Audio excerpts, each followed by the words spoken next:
ক্ষণক্ষণে রাগী মহিলার কণ্ঠ। কি রে, কি খবর তোর? এতদিন বাদে আমার কথা মনে পড়ল তোর? হঠাৎ জেলখানা থেকে ফোন দিলি, নিশ্চয়ই কোনো ধান্দা আছে, বলে ফেল শুনি। ফোনের ওপাশে বিব্রত পুরুষ কণ্ঠ। আহা, শুধু শুধু রাগ করছো তুমি, মা। তোমার কথা সবসময় মনে পড়ে আমার। বাবা যখন নেই তখন তুমিই তো জগতে আপনার একমাত্র আপনজন। মহিলার কণ্ঠে তবুও রাগ। হুহ, তোর ওসব তেলবাজি আমি সব বুঝি। গত 12 বছরে হাতে গোনা অল্প কয়েকবার তোর ফোন পেয়েছি, সেটাও প্রতিবার তোর বিড়ি সিগারেটের জন্য জেলখানায় টাকা পাঠাতে বলেছিস। বলি, তোর বিধমা মাটা এই অজপাড়াগায় এতগুলো বছর কিভাবে বেঁচে আছে, কেমন আছে, সেসব কখনো জিজ্ঞেস করেছিস? পুরুষ কণ্ঠে অনুনয়। ওহ মা, সেটাই বলতেই তো ফোন দিলাম। অবশেষে আগামীকাল আমার সাজার মেয়াদ শেষ হচ্ছে। জেল থেকে বেরিয়েই সরাসরি তোমার ওখানে এসে উঠব। এখন থেকে সবসময় তোমার দেখাশোনা করার জন্যই তো আসছি আমি। মহিলা কণ্ঠটা মুখ ঝামটা দেয়। দেখাশোনা করা না চাই? অন্য কোথাও যাবার জায়গা নেই সেটা বল। তাই বাধ্য হয়ে মার কাছে আসা? পুরুষ কণ্ঠে কাতর অনুরোধ। সত্যি বলছি মা, বিশ্বাস করো। তোমাকে কতকাল দেখি না, বলেই ছাড়া পাওয়া মাত্রই তোমাকে দেখতে মন আকুল হয়ে আছে। আগামীকাল থেকেই এতদিনের জমানো সব গল্প করব আমরা মা ছেলে। তারপরেও গজগজ চলছেই। ওরে বাবা, খুব পটানো শিখেছিস দেখি মাকে। মায়ের কাছে চাওয়া মাত্র সবসময় টাকা পয়সা পেয়ে যাস বলেই না আমার এত্ত কদর? না হয় সেই কবে খড়গপুর যাবার পরপরই মাকে ভুলে গেছিস, সে আমার জানা আছে। ছেলের কণ্ঠে স্মিত হাসি। আহারে, কি যে বলো না তুমি! একমাত্র সন্তান কখনো নিজের মাকে ভুলে যেতে পারে? চোখের আড়াল হলেও তুমি কখনোই আমার মনের আড়াল হওনি। এবার মহিলা কণ্ঠটা খানিকটা আবেগী হয়। আচ্ছা হয়েছে বাবা, হয়েছে। কাল বাড়ি আয়। আমি দুপুরে তোর পছন্দমতো খাবার রেঁধে রাখবনে। ছেলে কণ্ঠে সন্তুষ্টি। ঠিক আছে মা, তাহলে রাখছি। কাল দেখা হচ্ছে। পশ্চিম মেদিনীপুর জেলার খড়গপুর শহরের জেলখানা থেকে ছেলে আকাশ ও গ্রামে থাকা তার মা কাকলির মোবাইল ফোনালাপ শেষ হল। আকাশের পুরো নাম শ্রী আকাশচন্দ্র ব্যানার্জি। তার বর্তমান বয়স ৩৬ বছর। গত ১২ বছর যাবৎ জেল খেটে অবশেষে ছাড়া পাচ্ছে সে। ২৪ বছর বয়সে খড়গপুর বিশ্ববিদ্যালয়ের পড়াশোনার পাঠ চুকিয়ে শহরের এক বড় মাপের ব্যবসা প্রতিষ্ঠানে চাকরিতে ঢোকার ঠিক ১ মাস পরেই প্রতিষ্ঠানে দুর্নীতির দায়ে জেলে যায় সে। তবে আকাশ আসলে ছিল নিরপরাধ। তাকে ফাঁসানো হয়েছিল ষড়যন্ত্র করে। তার নামে হওয়া অর্থ আত্মসাতের মামলার মূল হোতা তার অফিসের বস, যার বউকে আকাশ চাকরিতে ঢোকার ১ সপ্তাহের মাথায় এক অফিস পার্টিতে গিয়ে বউয়ের সাথে ওই এনজয় করে। প্রতিশোধ হিসেবে তাকে ফাঁসিয়ে দেয় বস। আসলে আকাশ ব্যানার্জির এর বাতিকটা গ্রাম থেকে পড়ালেখার জন্য খড়গপুর এসেই রপ্ত হয়। আজ থেকে ২০ বছর আগে মাত্র ১৬ বছরের কিশোর বয়সেই বাবা মাকে ছেড়ে শহরের কলেজ বিশ্ববিদ্যালয়ে পড়তে আসা ছেলে আকাশ তখন থেকেই তার সহপাঠী বান্ধবী, সিনিয়র জুনিয়র সবাইকে পুটিয়ে এই নিষিদ্ধ অভ্যাস আয়ত্ত করে। মেয়েদের সাথে মিলেমিশে তাদের বিছানায় তুলতে সিদ্ধহস্ত হওয়ায় অফিসে জয়েন করার মাত্র ১ মাসেই বিভিন্ন বয়সের বিভিন্ন গড়নের ছোট থেকে বড় সব বয়সের মহিলা সহকর্মীদের সাথে এসব কাজ করেছে। এমনকি পুরুষ সহকর্মীদের বউদেরও সে রেহাই দিত না। এই অসাধারণ গুণের অধিকারী আকাশকে অল্পদিনেই অফিসের অনেক মানুষ হিংসা করতে শুরু করে। অন্যদিকে শ্রীমতী কাকলি রানী ব্যানার্জি বা কাকলি নামে পরিচিত আকাশের মায়ের বর্তমান বয়স ৫৬ বছর। পশ্চিম মেদিনীপুর জেলারই ঘাটাল লোকসভার অন্তর্গত বাসুদেবপুর গ্রামে থাকে। আজ থেকে ১৬ বছর আগে গ্রামের মুদি দোকানি কাকলির স্বামী বা আকাশের বাবার রোড দুর্ঘটনায় অকাল মৃত্যুর সময় কাকলির বয়স তখন ৪০ বছর। তাদের একমাত্র ছেলে আকাশের তখন খড়গপুর বিশ্ববিদ্যালয়ে পরীক্ষা চলছিল বলে সে গ্রামে বাবার অন্তিম সৎকারে আসতে পারেনি। বাবার মৃত্যুর সময় আকাশের বয়স ছিল ২০ বছর মাত্র। তখন থেকেই বিধবা কাকলি একাই ঘর সংসারের সব কাজ সামলানোর পাশাপাশি আজ উপার্জনের একমাত্র সম্বল মুদি দোকানটিও একাই চালাত।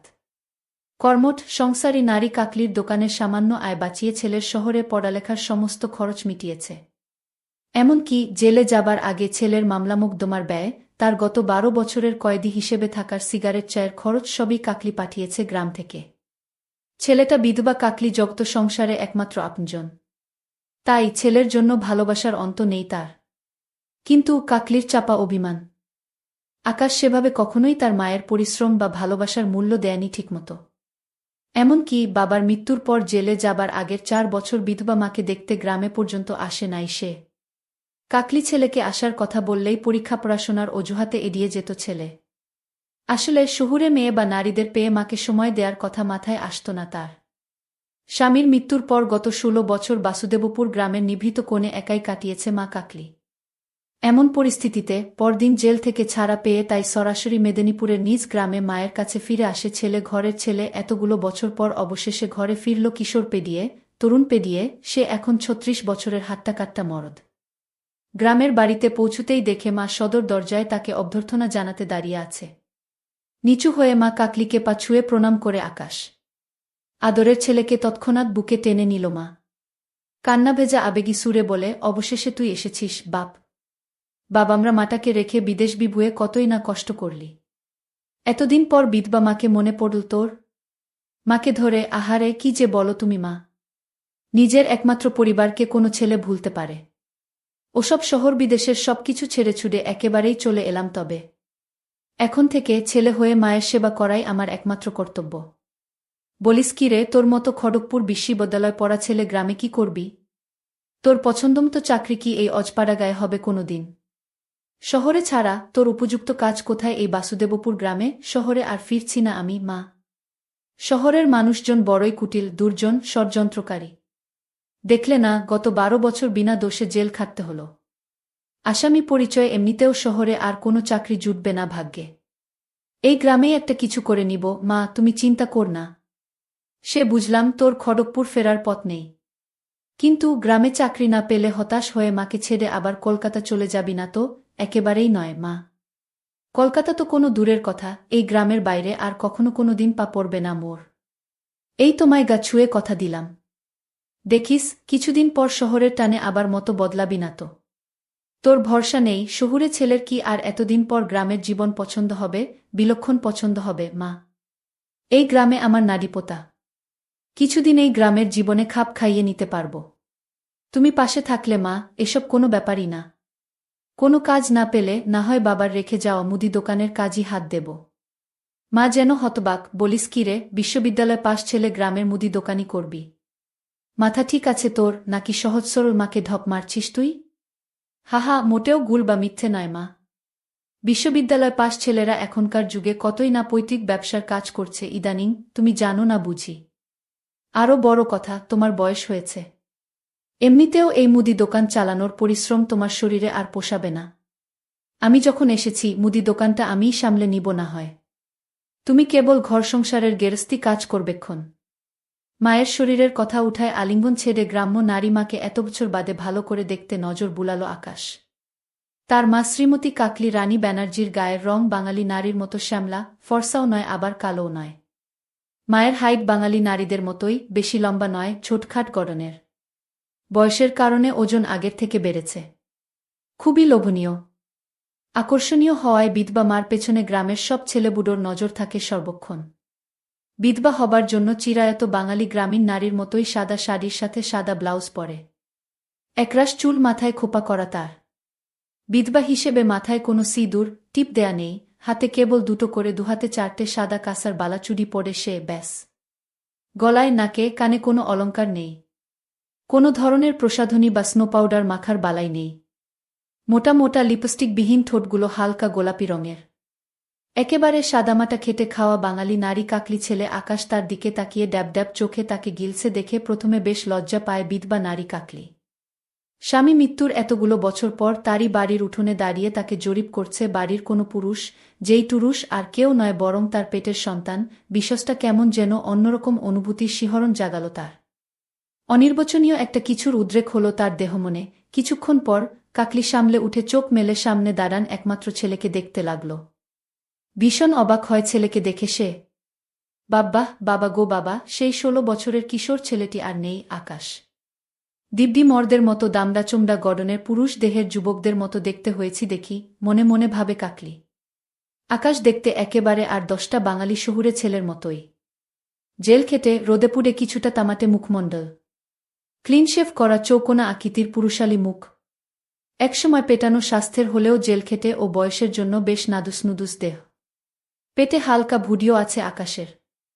শহুরে কেতায় ফুল প্যান্ট ও ফুলহাতা শার্ট, কোমরে বেল্ট দিয়ে গুজে পড়া ছেলের কাঁধে একটা ব্যাগে জেল থেকে পাওয়া সব কাপড়চোপ। সব মিলিয়ে গত 16 বছর আগে স্বামীর মৃত্যুর আগে সর্বশেষ দেখা অল্পবয়সী ছেলের সাথে এই যুবক ছেলের বিস্তর পার্থক্য উপলব্ধি করে কাকলি। শহুরে বিভীষিকায় পোট খাওয়া এই ছেলে এখন আর সেই ছোট্টটি নেই। মা তাকে হাঁ করে দেখছে, দেখে মুচকি হাসে আকাশ। হাসতে হাসতেই বলে, কি দেখছ তো মা? তোমার ছেলেকে এতদিন বাদে দেখে পছন্দ হয়নি বুঝি? কয়েদিদের মতো বিশ্রী হয়েছি বুঝি দেখতে? যাহ, কি যে আজেবাজে বলিস তুই। তুই কয়েদিদের মতো জঘন্য দেখতে নয় মোটেও, বরং উল্টো। কি সুন্দর সুপুরুষ দেখতে হয়েছিস, একেবারে খাঁটি বাঙালি নায়ক। চ্যানেলের নাটকে দিব্যি নায়কের রোল দেয়া যাবে তোকে। বাহ, তা বেশ তো। এই বেলা আমিও বলে নেই, তুমিও কিন্তু দেখতে বেশ সুন্দরী হয়েছ মা। এই এতগুলো বছর বাদে তোমাকে দেখে খুব ভালো লাগছে আমার। মা ঈষৎ লজ্জা পায়। যাহ, তোর বাপ মরার পর তো কেবল বুড়ি হচ্ছি আমি, সুন্দরী না ছাই। আমাকে দেখবেই বা কে, যত্নই বা নিবে কে? তাই এই ৫৬ বছরে আরও বেশি বুড়িয়ে গেছি রে বাপজান। না না, কক্ষনো না। কে বলেছে তোমাকে যে তুমি বুড়িয়ে গেছ? একেবারে বাজে কথা। তুমি তো বুড়ি হওনি মোটেও, বরং বয়স বেড়ে আরও পরিণত নারীর সৌন্দর্য এসেছে তোমার দেহে। কেউ বলবে না গো তোমার বয়স ৫৬ বছর, মা। তোমাকে দিব্যি ৪০ বছরের বৌদি হিসেবে নাটকে চালানো যাবে বইকি। মা যেন আরও বেশি লজ্জা পায়। যাহ ভাগ, আবারও ঢপ ছাড়ছিস তুই। যা, আর কথা না বাড়িয়ে খেয়ে নে। বেলা গড়িয়ে দুপুর। গোসল করে লুঙ্গি পরে খেতে আয়। আমি নিজে সব রেঁধেছি তোর জন্য। মার কথায় বাসায় ঢুকে জেলখাটা ছেলে। মায়ের আদরে গ্রামের জীবনে এবার অভ্যস্ত হবার পালা আকাশের। কাকলির বাসাটা পাকা বাড়ি হলেও দোতলা ঠিক নয়, দোতলার অর্ধেকটা করা আছে, বাকি অর্ধেকটা খোলা ছাদ। একতলায় বড় একটা মুদি দোকান। চাল ডাল তেল থেকে শুরু করে সাবান, লোশন, বিস্কুট সবই পাওয়া যায় দোকানে। একতলার পেছনে রান্নাঘর ও পানি উঠানো টিউবওয়েল। বাড়ির পেছন দিয়ে সিঁড়ি গেছে দোতলায়। দোতলার অর্ধেকটা নিয়ে কেবল একটা বড় ঘর, যেখানে কাকলি রানী থাকে, ঘরের সাথে লাগোয়া একটা গোসলখানা। ঘরে ডাবল বেডের খাটটা সেই আকাশের বাবা থাকতে কেনা। দোতলার বাকি পুরোটাই খোলা, আলকাতরা মাখা সিমেন্টের ছাদ। পুরো বাড়িতে একটাই ঘর বলে আকাশের শোয়ার বন্দোবস্ত হয় দোতলায় মার ঘরের সামনের খোলা ছাদে। সিঙ্গেল চৌকি পেতে তাতে রাতে ঘুমোবে আকাশ। বাথরুম হিসেবে মার ঘরের কমন বাথরুম ব্যবহার করবে। পুরো দেড়তলা বাড়িতে মানুষ বলতে কেবল মা ছেলে। ঘরের সব কাজ কাকলি একাই করে বলে কোনো ছুটা বা বান্দা চাকরানি বা বুয়া নেই। এভাবে পৈতৃক নিবাসে মার হাতের সুস্বাদু রান্না খেয়ে বেশ সময় কেটে যাচ্ছিল আকাশের। ১ মাস পর সে বোঝে গ্রামে তার মতো শিক্ষিত ছেলের উপযুক্ত কোনো চাকরি বাকরি নেই। হয় কৃষিকাজ, নয়তো বাবার দেয়া দোকানদারি, এই দুটোর একটা করতে হবে তাকে। এছাড়া প্যান্ট শার্ট ছেড়ে গ্রামের গরম আবহাওয়ায় খালি গায়ে লুঙ্গি পরতে পরিবর্তিত আকাশের কাছে গ্রামের জীবনটা কিছুদিন পরেই খুব নিরানন্দ, উৎসব বিমুখ। পানসে লাগতে থাকে, ঘেমি কাটাতে, ফোনে তার পুরনো সব শহুরে বান্ধবীদের সাথে কথা বলে সময় কাটাতে থাকে সে। তাদের সাথে সে উত্তেজিত বাক্যালাপ চালা। সেই যে জেলে যাবার আগে শেষ কবে ১২ বছর আগে ওসব কাজ করেছে আকাশ, তারপর থেকে আজ অবধি হাত দিয়েই কাজ চলছে তার।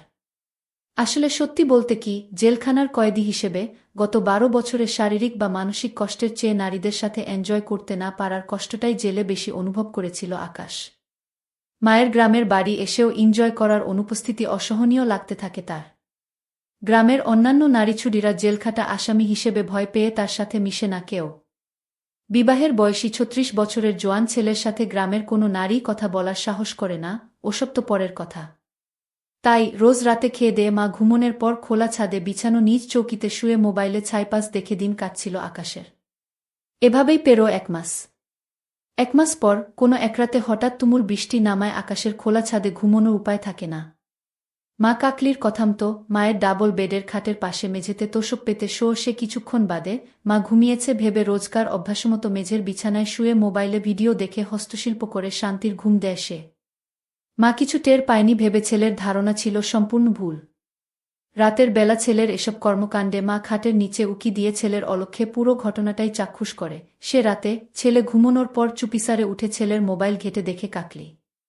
মা কাকলি নিমিষেই সবই বুঝে ফেলে। তার ছেলে যে শহরে যাবার পর থেকেই নারীর সঙ্গে অভ্যস্ত ছিল, সেটা মিলিয়ে নেয় কাকলি। জেলখানার ১২ বছরের তার স্বাদ বঞ্চিত ছেলের ক্ষুধা যে আরও উগ্র, বেপরোয়া হয়েছে, সেটাও আঁচ করতে পারে সে। কাকলি অভিজ্ঞ নারী, সে মা হলেও নারী হিসেবে জানে তার একমাত্র সন্তান বিবাহের উপযুক্ত। শহুরে অভিশপ্ত জীবনের ওসব অনুক্ষণে নারীরা আবারও ছেলেকে ফুসলিয়ে তার থেকে দূরে নিতে পারে বা ছেলেকে বিপথে টানতে পারে, সে সম্ভাবনা ছেলের ভবিষ্যৎ জীবনের জন্য আরও খারাপ পরিণতি আনতে পারে। সব মিলিয়ে মা কাকলি ব্যানার্জি সিদ্ধান্ত নেয় ছেলেকে আরও কাছে টানতে হবে তার। মা হিসেবে শুধু নয়, নারী হিসেবেও ছেলেকে তৃপ্ত করতে পারলেই এসব বদভ্যাস কাটাতে পারবে আকাশ। ঘরের একমাত্র নারী হিসেবে ছেলেকে আরও উস্কে দিয়ে তার প্রতি অনুরক্ত করার সংকল্প করে কাকলি। আমার নাম শিল্পী আক্তার, আমি মাত্র 14 বছরের তরুণী ছিলাম। প্রত্যেক দিন রাত হতেই আমার স্বামী আমার আপুর ঘরের ভিতরে ঢুকে যেত। এমনকি আমি যখনই তার কাছে যেতাম তখনই সে কিছু না কিছু বাহানা করে আমার আপুর ঘরের ভিতরে ঢুকে পড়ত। একজন সাধু বাবার কথা শুনে আজ আমাদের 2 বোনের জীবনটাই নষ্ট হয়ে গেছে। জানি না এমন কি কারণ ছিল, যার জন্য আমার স্বামী প্রত্যেক দিন রাত হতেই আমাকে ছেড়ে দিয়ে আমার আপুর ঘরের ভিতরে ঢুকে পড়ত। কিন্তু একদিন আমি যখন এই সত্যিটা জানার জন্য আমার মনে ভীষণ চিন্তা হয়ে গেছে। আমি সেই বিষয়টা জানার জন্য আমি ব্যাকুল হয়ে আছি। কেন আমার স্বামী আমার আপুর ঘরে যেত? আমি তা নিশ্চিত হওয়ার জন্যই একদিন আপুর রুমে আগে থেকে ঢুকে পড়ি ও আলমারির পিছনে লুকিয়ে থাকি। তারপর কিছুক্ষণ পরে আমার স্বামী যখন আপুর ঘরের ভিতরে আসলো, তারপরে সেই ঘরে যা দেখেছিলাম তা দেখার পর আমার আত্মাটা কেঁপে উঠেছিল। বন্ধুরা, মূল ঘটনাটি শুরু করার আগে তোমাদের কাছে ছোট্ট একটা রিকোয়েস্ট, তোমরা যারা এই ভিডিওতে এখনো লাইক দাওনি তারা ভিডিওতে লাইক করে চ্যানেলটি সাবস্ক্রাইব করে পাশে থাকবা। এবার চলো আসল ঘটনাটি বলি। আমার আব্বু আম্মু আজাদ নামের একটি ছেলের সঙ্গে আমার বিয়ে দিয়েছিল। বিয়ের পরে অনেক স্বপ্ন নিয়ে শ্বশুর বাড়িতে এসেছিলাম। ভেবেছিলাম স্বামীর ঘরে অনেক সুখে শান্তিতে থাকব। কিন্তু প্রত্যেক দিন রাত হতেই আমার স্বামী আমার আপুর ঘরের ভিতরে চলে যেত। জানি না সে আমার আপুর ঘরের ভিতরে গিয়ে না জানি কি করত। আমার আপুর বয়স তখন 17 বছর। আসলে আমার আপুর সরকারি চাকরি করার খুব ইচ্ছে ছিল। তাই সে আমার আব্বুকে বলেছিল সে চাকরি না পেলে বিয়ে করবে না। তাই আমার আব্বু ও জোর করে তার বিয়ে দিতে পারেনি। তাই আব্বু আমার বিয়েটা দিয়েছিল। আসলে আমি বয়সে আপুর চাইতে ছোট হলেও আমার শরীর স্বাস্থ্য দেখে কিন্তু আপুর চাইতে অনেক স্বামী মনে হতো। লোকে বুঝতেই পারত না যে আমি আপনার চাইতে বয়সে ছোট ছিলাম। কিন্তু আমার আপু তো ভীষণ তরুণী ছিল। আপুকে দেখে অনেক সুন্দর লাগত। আমি ছোট হলে কি হবে? আপুকে আমার চাইতে ছোট দেখা যেত। কিন্তু বাবা মা বাধ্য হয়ে আমার বিয়েটা তাড়াতাড়ি দিয়েছিল। কারণ আমি একটু বাড়ন্ত ছিলাম এবং আমাকে দেখে মনে হতো হয়তো বা আমার বয়স 25 থেকে 26 বছর। তারপর আমি যখন বিয়ে হয়ে শ্বশুরবাড়িতে এলাম, তখন বাসর রাতে স্বামী বলেছিল তোমাকে পেয়ে আমার জীবন ধন্য। এবং তার স্নেহ পেয়ে আমার মনে এটা বিশ্বাস তৈরি হয়েছিল যে আমার স্বামী আমাকে ভীষণ ভালোবাসে। বিয়ের 3 দিন পরে স্বামী নিজে থেকেই আমাকে আমার আপুর বাড়িতে নিয়ে গিয়েছিল এবং সেখানে আমি স্বামীর সঙ্গে 4 দিন ছিলাম। সেদিন যখন মায়ের বাড়িতে স্বামীর সঙ্গে আমার প্রথম রাত ছিল, তখন ঘুমোতে যাওয়ার আগে তার নাকি ঘুম আসছে না। তাই সে একটু বারান্দা ঘরে বসে থাকতে চায়। আমি তখন স্বামীকে বলেছিলাম ঠিক আছে, তুমি বাইরের সময় কাটাও। আমি শুয়ে পড়ছি, তারপর আধ ঘন্টা পরে মনে হলো বাইরের বারান্দা ঘর থেকে যেন হাসির শব্দ আসছে। হাসির শব্দ পেয়ে আমি যখন নিজের ঘর থেকে উঠে বাইরের ঘরে গেলাম, তখন প্রথমেই আমার ঘড়ির দিকে নজর গেল। ঘড়িতে তখন রাত্রি 1টা বাজে ছিল। তারপর আমি যখন বারান্দা ঘরে গেলাম, তখন দেখলাম আমার স্বামী আপুর সঙ্গে বসে গল্প করছিল এবং দুজনের হাতে কিন্তু চায়ের কাপ ছিল। ওই সময় কিন্তু স্বামী আমার আব্বুকে যে কথাগুলো বলেছিল সেগুলো আমি দাঁড়িয়ে দাঁড়িয়ে শুনেছিলাম এবং আমি জানতাম স্বামী ওই কথাগুলো এমনিতেই আমার আব্বুকে বলেছিল। আসলে স্বামী তখন আব্বুকে বলছিল, সোহানা, আমি যদি বিয়ের আগে তোমাকে দেখতাম তাহলে কিন্তু বিয়েটাও তোমাকে করতাম। এবং এই ধরনের কথা বলে আমার আপু ও আমার স্বামী দুজনেই খুব হাসি হাসছিল। ওই সময় আমার আপু স্বামীকে বলেছিল, তোমার মতো একজন মানুষ পেলে তো আমি অনেক আগেই বিয়ে করে নিতাম। তাদের কথা শুনে তো আমিও খুব হেসেছিলাম এবং তাদের আড্ডায় যোগদান দিয়েছিলাম। এইভাবেই তো আমার বেশ ভালোই দিন কাটছিল। আমার স্বামী তো আমাকে ভীষণ ভালোবাসত, এমনকি সে আমাকে প্রায় দিন আমার বাবার বাড়ি নিয়ে যেত আমার বাবা মায়ের সঙ্গেও আপুর সঙ্গে দেখা করানোর জন্য।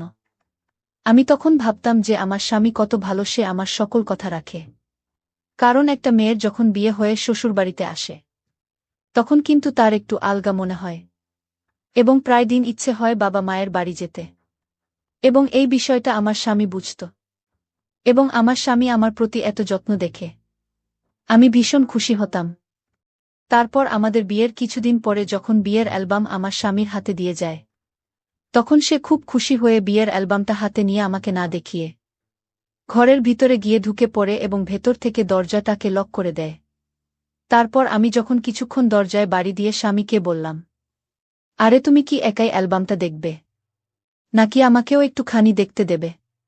তারপর বল ৫ মিনিট পরে ঘর থেকে বেরিয়ে এসে আমাকে বলল, শিল্পা, এই অ্যালবামটা আমরা যদি তোমার বাবার বাড়িতে গিয়ে সবাই মিলে একসঙ্গে দেখি তাহলে কেমন হবে? স্বামীর এই আইডিয়া শুনে আমি তো খুব খুশি হয়েছিলাম। তারপর আমিও বাবার বাড়ি যেতে রাজি হয়েছিলাম।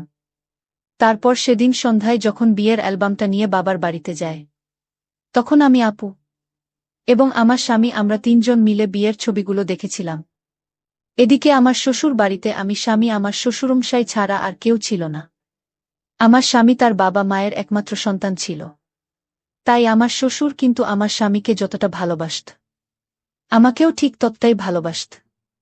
এবং আমি আমার শ্বশুর এর মতো এত ভালো মানুষকে নিজের বাবার মতো করে পেয়ে জীবনে খুবই খুশি ছিলাম। তারপর শ্বশুরবাড়িতে ১ সপ্তাহ থাকার পরে আমার স্বামী বলল সে নাকি আমাকে আবার আমার বাবার বাড়িতে নিয়ে যাবে এবং সে নিজেও নাকি সেখানে ২-১ দিন থাকবে।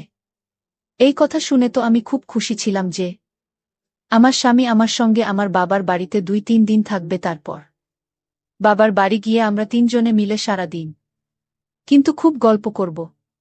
৩ জন বলতে আমি, স্বামী ও আপু।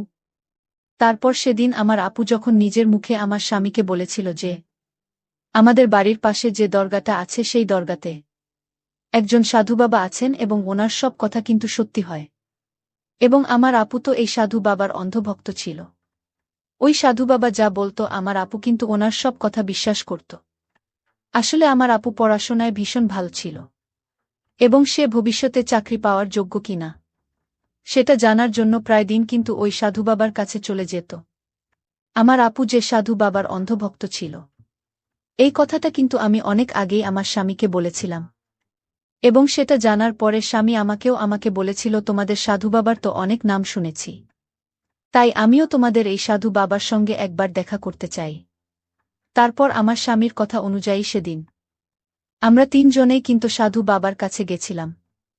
সাধু বাবার কাছে যখন আমরা ৩ জনে যাই তখন সাধু বাবার আসরে গেলে উনি আমাকে ইশারা করে বললেন আমাকে নাকি একটা দরগাতে গিয়ে এই মুহূর্তে এক্ষুনি একটা চাদর চাপাতে হবে। সাধু বাবার কথা শুনে আমি খুব আশ্চর্য হয়েছিলাম, কারণ আমরা তো স্বামী স্ত্রী দুজনে একসঙ্গে সেখানে গিয়েছিলাম। তাহলে ওই সাধু বাবা আমাকে একা কেন দরগা হতে চাদর চাপাতে বলেছিল? এই সত্যিটা তো আমি অনেক পরে জানতে পেরেছিলাম এবং যখন সত্যিটা জানতে পেরেছিলাম তখন আমার আপুর পুরো জীবনটাই শেষ হয়ে গিয়েছিল। সেদিন সাধু বাবার কথা অনুযায়ী আমি যখন আমার স্বামী আপুকে সাধু বাবার কাছে রেখে দিয়ে চাদর চাপিয়ে আবার তাদের কাছে ফিরে আসি তখন কিন্তু আমার স্বামী আপু চেহারায় অন্যরকম দুশ্চিন্তার ছাপ ছিল। আমরা ৩ জনে কিন্তু খুব হাসি খুশি হয়ে দরগাতে এসেছিলাম, কিন্তু যখন আমরা ৩ জনে দরগা থেকে বাড়ি ফিরে যাই তখন কিন্তু আমার স্বামী মুখে কোনো হাসি ছিল না। আমি তো তাদের কাছে এটা কারণও জানতে চেয়েছিলাম যে কেন তাদের চেহারায় মলিন ভাব রয়েছে, কিন্তু তখনও আমার স্বামী আপু আমাকে কোনো সত্যি কথা বলেনি। এবং সেদিনের পর থেকে কিন্তু আমার জীবনের সব কিছু পাল্টে যায়। এমনকি দরগা থেকে ফিরে আসার পরের দিন আমি যখন স্বামীর সঙ্গে শ্বশুরবাড়িতে ফিরে এসেছিলাম তার পরের দিনই দেখি আবার সোহানা আপু আমার শ্বশুর বাড়িতে এসে হাজির হয়েছিল এবং আবু বলেছিল সে নাকি আমাদের বাড়িতে কিছু দিনের জন্য থাকতে চায়। এবং এটা শুনে তো আমি খুব খুশি ছিলাম, কিন্তু যখন থেকে আমার আপু আমাদের বাড়িতে এসেছিল তখন থেকেই আমার সঙ্গে কিছু না কিছু বিপদ ঘটতেই থাকত। একদিন তো একটা টুল থেকে পড়ে গিয়ে আমার কোমরে এতটাই আঘাত লেগেছিল যে আমি রান্নাবান্না কিছুই করতে পারতাম না। ওই সময় আমার আপু কিন্তু আমার খুব খেয়াল রাখত, কিন্তু যখন থেকে আপু আমার শ্বশুরবাড়িতে এসেছিল তখন থেকে মনে হতো যেন আমার স্বামী ও আমার আপু তারা দুজন মিলে আমার থেকে কিছু একটা লুকোনোর চেষ্টা করছে। এবং আমার মনে হতো তারা যেন আমার থেকে লুকিয়ে দেখাও করে। এদিকে আমার কোমর ব্যথা যখন অনেকটা কমে যায়, তখন আমি আবার রান্নাঘরের কাজকর্ম করা শুরু করেছিলাম। কিন্তু আমাকে রান্নাঘরের কাজকর্ম করতে দেখে আমার আপু আমাকে খুব বকা দিয়েছিল। আমি থাকতে তো কে কোনো কাজকর্ম করতে হবে না, তুমি শুধু নিজের শরীরের খেয়াল রাখছিস, আমি তোকে খুব ভালোবাসি। আমি তখন আপুকে বলেছিলাম, তুমি একদম চিন্তা করো না, আমি এখন সুস্থ আছি তো, আমি এখন ঘরের সমস্ত কাজকর্ম করতে পারবো। আর এইভাবে শুধুই বসে থেকে আমার আর ভাল লাগছে না। এমনকি একদিন রাত্রিবেলা আমার স্বামী যখন ঘরের ভিতরে ছিল না, তখন আমি তাকে পুরো বাড়িতে খোঁজাখুঁজি শুরু করেছিলাম ওই সময়। কিন্তু আমার আপুকেও ঘরের ভিতরে কোথাও দেখতে পাইনি। এবং রাত্রিবেলা তাদের দুজনকে দেখতে না পেয়ে তো আমার মনে কিন্তু একটুখানি হলেও খটকা লেগেছিল। আমি তো এটা বুঝতে পারছিলাম না যে রাত্রিবেলা তারা দুজনে মিলে আমাকে কিছু না বলে কোথায় গিয়েছিল। তারপর পুরো বাড়ি খোঁজার পরে আমি তখন আস্তে করে ছাদের উপরে উঠি। তখন তাদের দুজনকে দেখে তো আমি অনেক বেশি আশ্চর্য হয়েছিলাম। এমনকি তাদের দুজনের মাঝে কথা শুনে আমি তো কিছুই বুঝতে পারছিলাম না যে তারা আমার থেকে কি কথাগুলো লুকোচ্ছিল। আর এমনিতেও তাদের দুজনের এমন কি জরুরি কথা ছিল, যার জন্য তারা ছাদের উপরে উঠেছিল। অত রাতে ছাদের উপরে তাদেরকে দেখে আমি কিন্তু অনেক বেশি মনের ভিতর ভয় পেয়েছিলাম। এবং এটা কিন্তু আশ্চর্য হওয়ারই কথা। আমি তখন চুপচাপ সিঁড়ির উপরে দরজার একটা সাইডে গিয়ে দাঁড়িয়ে তাদেরকে দেখছিলাম। আসলে তখন আমার আপুকে বলছিল, সোহানা দয়া করে তুমি আমার স্ত্রীর জীবন রক্ষা করো, সবকিছু কিন্তু তোমার হাতেই আছে। তুমি যদি সাধু বাবার এই প্রস্তাবটা না মান তাহলে তো দেখতেই পাচ্ছ তোমার বোনের সঙ্গে কত কিছু অঘটন ঘটছে। তুমি আমাকে এবং আমার বোনকে আর কষ্ট দিও না। তুমি তো নিজে থেকেই বলতে যে সাধু বাবা যেটা বলে সেটাই নাকি সত্যি হয়। তাহলে সাধু বাবা আমাদের 3 জনের ব্যাপারে যেটা বলেছেন সেটা যদি সত্যি হয়ে যায়, তাহলে তুমি কি নিজেকে কখনো ক্ষমা করতে পারবে? আমার স্বামীর কথা শুনে আপু তখন হাউমাউ করে কাঁদতে শুরু করে দিয়েছিল। এবং তার কান্না দেখে আমার স্বামী তাকে সান্ত্বনা দিয়েছিল। এবং আমার আপু তো বারবার একটাই কথা বলেছিল যে আমি এমনটা করতে পারবো না। জানি না আমার আপু বারবার কি না করার কথা বলছিল। তারপরে আমি আপু ও আমার স্বামীর মাঝে যা দেখলাম তা দেখে তো আমার দম বন্ধ হয়ে যাওয়ার মতো অবস্থা হয়েছিল। এবং আমার আপু তো হাউমাউ করে কেঁদে কেটে আমার স্বামীর সামনে মাথা নত করে বলছিল, দুলাভাই আমি এত বড় অন্যায় কিভাবে করতে পারি? ও তো আমার বোন, আমি যদি অন্যায় করি তাহলে আমার বোনের কি হবে? আমার স্বামী তখন বলেছিল, দেখো সোহানা, অন্যের ভালোর জন্য আমাদের কিন্তু অনেক সময় বলিদান দিতেই হয়। তাদের সব কথা শোনার পরে আমি তো কিছুই বুঝতে পারছিলাম না যে আমার স্বামী আমার আপু এমন কি ব্যাপারে কথা বলেছিল যেটা তারা আমার থেকে লুকিয়েছিল। এমনকি আমার আপু তো আমার স্বামীর কথা মানতে রাজি ছিল না। ওদিকে আমার মাথায় তো কিছুই ঢুকছিল না যে আমার স্বামী কি ব্যাপারে আমার আপুর সঙ্গে কথা বলছিল। পরের দিন সকালবেলা আমার সঙ্গে দুর্ঘটনা ঘটেছিল যে আমাকে হাসপাতালে ভর্তি হতে হয়েছিল। আমি তো রাতের ব্যাপারে স্বামীর সঙ্গে কোনো কিছু আলোচনা করার সুযোগও পাইনি। আসলে ওই সময় আমার স্বামী যখন দোকানে যাওয়ার জন্য তৈরি হচ্ছিল, তখন সে আলমারি থেকে নিজের জামাটা বের করে রাখতে বলেছিল। আমি তখন স্বামীর কথা মতো আলমারি থেকে তার জামাটা বের করতে যাই। ঠিক তখনই কাঠের আলমারির একটা পাল্লা খুলতেই কাঠের আলমারিটা হঠাৎ করে আমার উপরে পড়ে যায়। তারপরে তো আমি অজ্ঞান হয়ে গিয়েছিলাম এবং আমার কপালে অনেক আঘাত লেগেছিল।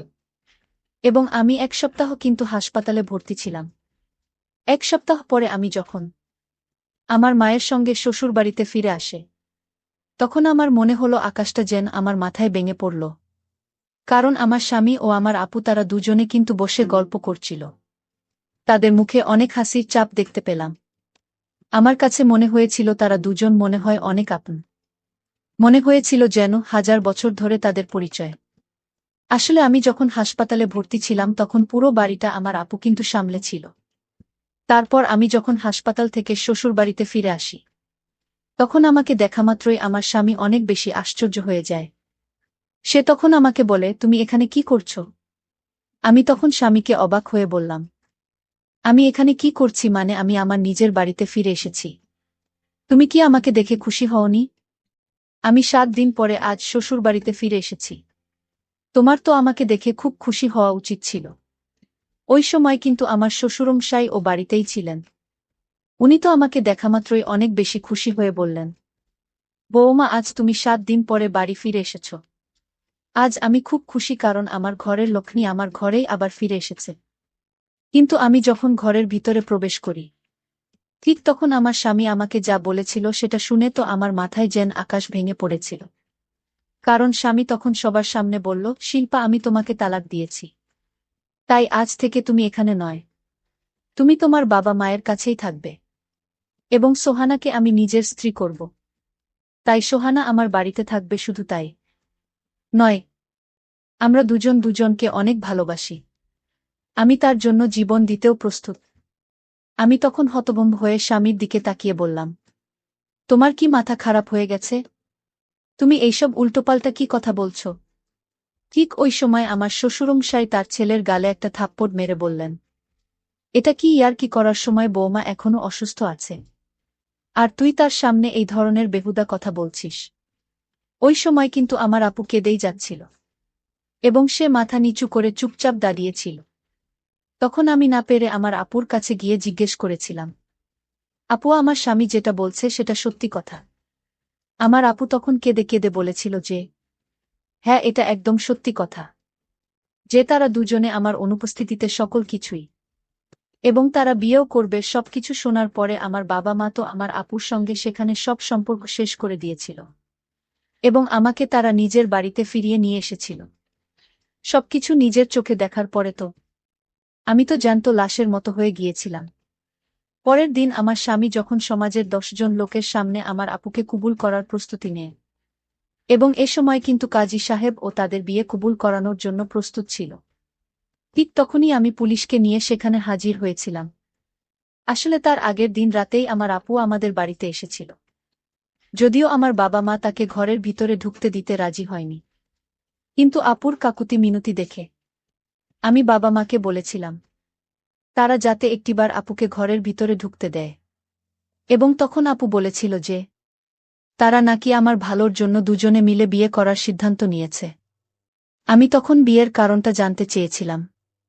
তখন আপু আমাকে বলেছিল, যেদিন আমরা 3 জনে দরগাতে সাধু বাবার কাছে গিয়েছিলাম, সেদিন সাধু বাবা নাকি আমার স্বামীর ও আপুর হাত পরীক্ষা দেখে তাদের দুজনকে বিয়ে করার আদেশ দিয়েছিল, এবং সাধু বাবা বলেছিল আমার স্বামী যদি আমার বোনকে বিয়ে না করে, তাহলে আমি নাকি খুব তাড়াতাড়ি মৃত্যুর সম্মুখীন হব।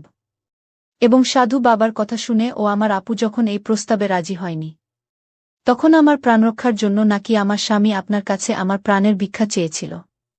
তাই আমার আপু সেই সাধু বাবার কথা শুনে ও আমার স্বামীর কথা শুনে আমার বোনের সঙ্গে বিয়ে করতে রাজি হয়েছিল। কিন্তু সেদিন আমি যখন আমার আপুর কথা শোনার পরে পুলিশকে সেখানে নিয়ে এসেছিলাম, তখন আমার স্বামী বাধ্য হয়ে কিন্তু এই সব কিছু সত্যি কথা বলেছিল। আমার আপুকে আমার স্বামী মিথ্যা বলেছিল। আসলে আমি মারা যাব না, এটা আমার স্বামী সাধু বাবার নামে মিথ্যা ভয় দেখিয়ে আমার বোনকে বিয়ে করেছিল। আসলে সাধু বাবা এই ধরনের কোনো কথাই বলেনি। আমার স্বামী আমার 2 বোনকেই বিয়ে করেছিল। সে তার মনের বাসনার জন্যই ষড়যন্ত্র করেছিল। বন্ধুরা, আজকের গল্পটি এখানেই শেষ করলাম। যদি গল্পটি ভালো লাগে তাহলে অবশ্যই চ্যানেলটি সাবস্ক্রাইব করে পাশে থাকবেন। ধন্যবাদ।